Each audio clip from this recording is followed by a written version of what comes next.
Hello basketball coaches, my name is Alan from Al's Basketball Training. Today on this channel I'm going to show you some set basketball plays that you can use at the elementary school level. These are super easy and simple. Let's get down to the clipboard and let's check these out. Okay, so in this first play, what we're going to try and do is get some easy points for the post players. Now you're probably wondering, why do we have the guard and a forward in the post while we have the post players up top? Well, let me show you. So we're going to have a screen down for players 5 and 4. They're going to be popping up to the three-point line. And what we're hoping for is for one of these players to call switch. Of course, this is against a man-to-man defense. And what we're hoping for is one of these players to call switch, which means that they messed up. The screen was really good on your side, and they're going to be switching off, which now means that we have a taller post player being guarded by a shorter guard. At this time, we want player 1 to pass over to player 2 and player 2 to pass down to player 5 and for player 4 to clear out. The reason for this is now player 5 can get a nice easy one dribble move and get a nice easy basket. Now, you can actually get some quick easy points for the guards as well. Now, in this play, we're not just focusing on getting close points. Those are nice, but we can set screens down. And then if these players are open enough, they can pop out to the mid-range areas where they should be able to hit some shots, and they can get that quick pass and the shot. Now, what we're hoping for is, because the shot's closer than the three-point line, if they're three-point shot player-type players, they can shoot from the three-point line. But if they're a little bit closer, they can take their shots, and then we still have the defense trying to scramble to try and get around and guard those two players. Meanwhile, we now have two post players who can grab that rebound if we were to miss. Now, going with our second play, we're going to stay in the box. I'm going to show you these two box plays, and then I'm going to show you 3 other simple plays that are with different offensive sets. I like the box offense with the elementary school level just because it's easy. Now, with this next play, instead of screening down, what we're going to be having is these players screening across. They're going to be setting a screen across, and then they're going to be popping out. Player 2, he's going to be popping out to the mid-range if he's going to take that shot. If not, he's going to be popping out towards the free throw line extended, where he can be at the three-point line. If he can take a three-point shot, he can definitely take it, but at the elementary school level, you probably don't have too many players who can do that. Next, we're going to have player 5. He's going to be popping through. So if we do have the pass over to player 2, now player 5 may be open for an open layup. Or what could happen is there could be a switch and a little bit of a mismatch, or he could just be covered again. Now, if he was covered again, what I want to see here is player 1 setting a screen down for player 3, who can then pop up and take a mid-range shot for player 3.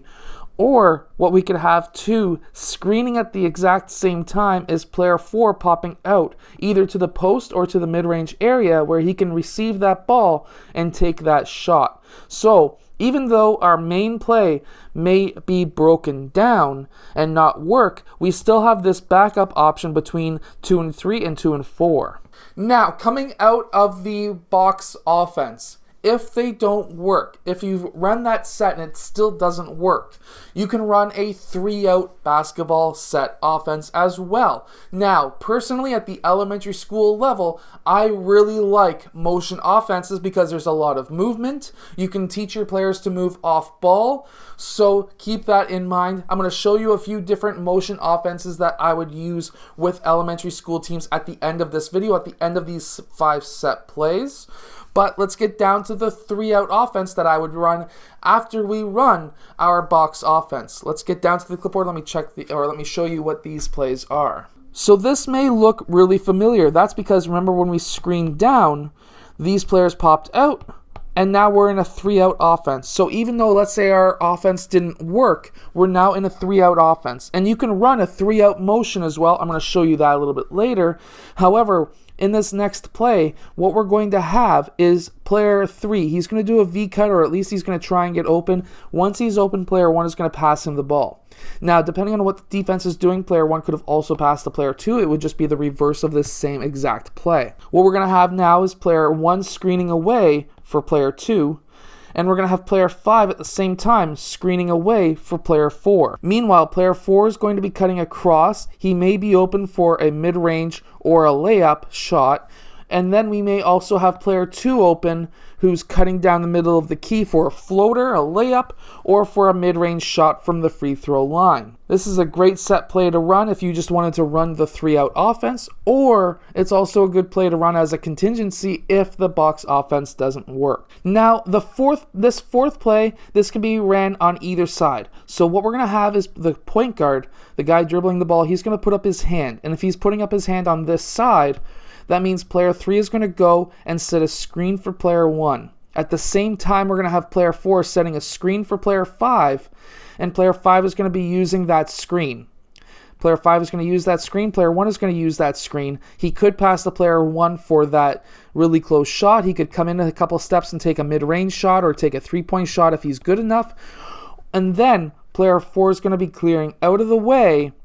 And player 5, if he does not get that ball, if he's covered, he's going to be moving out, because as soon as that screen is set and player 1 moves over towards that right side, whether there's a switch or not a switch, we want player 3 rolling towards the basket as our third option to be able to get that layup. Now, what's going to happen a lot of the times if player 3 gets that ball, if the team is really well coached, they're going to be playing help defense, which means that we may have player 5 open for a mid-range or a layup, or we could have player 4 open for a mid-range or a 3-point shot if he's able to hit it from that far away. Now, this fifth play is still very easy and simple to run at the younger level, but it is a bit more advanced. So this is a play that you could run maybe near the end of your season. And what we're going to have is player 4, he's going to be setting a screen up for player 2, and we're going to be having player 5 clear out of the key. Player 2 is going to be using that screen. This is what we call a screen the screener, because player 4 is screening the player who's going to go and screen for somebody else. At this time, player 3 is going to use that screen, and he's going to be cutting down the middle of the key where player 1 can pass him the ball for the layup. Now, the benefit to this play, if the other team is really well coached, player 5, he's going to be playing what's called help defense. And at this time, and even player 4 may be playing help defense as well. So we could have a couple of players open for mid-range shots with the defense collapsing on player 3 driving towards the rim. That way he can kick it out for a shot with player 5 or player 4 for a shot as well. Now the video's not over just yet. I'm going to show you a quick 2 different motion offenses that you can run at the younger level that I have been very successful with my teams. So this is the 3-out, 2-in motion offense that I was promising you. What we're going to have is whatever side player 1 passes the ball to, that's the side of the post that's going to come up to set a screen. So what I mean by this is if player 1 passes to player 2, player 5 is going to come up for the screen, and player 5 will screen, and player 1 will cut towards the basket. That should have been a solid line. If player 1 was to pass to player 3, player 4 is going to be the one coming up for the screen, and player 1 is going to be cutting towards the basket. Now, whatever side comes up for the screen, whatever side he passes to, it doesn't matter. What's going to happen is he's going to cut. We're going to now have player 1 cutting towards the rim. If he's open, hit him up for that layup. If he's not open, he's going to be staying in that low post, and player 4 is going to be popping out towards that 3-point line. Now, what's going to happen is if player 3 passes to player 4, again, same idea. However, this time, because he passed towards the right side, it's going to be the right side player. He's going to come up and set a back screen, in this case, on player 3, who's going to be cutting towards the rim, across the key. He could be open for a layup as well. If he's not open, if player 3's defender comes through, he's going to stay in that low post, and player 5 is going to be popping out. The reason why I like this offense is because now you're having guards practice low post skills and low post players practicing perimeter skills, because we don't know what those players are going to be doing 4, 5, 6 years down the road. You could have your shortest player being your center in 5 years and vice versa. I was, for example, 6'2". I was 6'2" in grade 9. I was 6 feet tall in grade 6. So remember that. keep that in mind. The second motion offense I like to run, I've showed on this channel many times before, is the 5 out. Player 1 is going to pass to player 2. He can either go and screen 4, screen away, or cut towards the basket. It depends on what his defender is doing, and it's totally up to him. This way, we're not running one single 5 out motion. We're running all 3 at the exact same time. Even young players can do this. They can see what their defender is doing, and they can decide to cut if they're faster, screen away, or screen 4, or screen away. So if he screens away, what's going to happen is player 2 will use that screen. Player 1 will screen and roll, just like how we always teach them. And then player 1 could be open for a layup. Player 2 could be open for a shot. Player 3 is going to then fill that spot, and player 1 is going to fill his spot. Meanwhile, the defense would move like that. And then if they screen away, player 2 can then pass to player 5. Player 2 will then screen away, and then whichever way this player is moving, that's the direction where the next player is going to be heading. So player 3 could be open for the shot.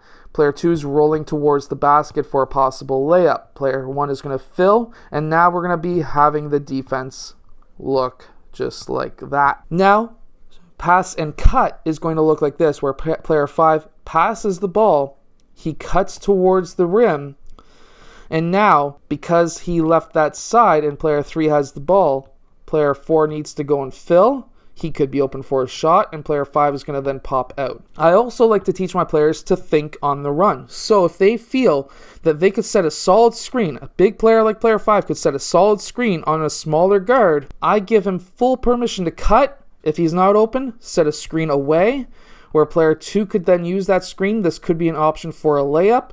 Player 2 will then pop out, and we're still in our 5 out. I hope that these plays help your team win more games. If they do, let us know in the comment section below. I would love to hear from you, and I will see you guys again tomorrow, or actually later on today, for our second video of the day.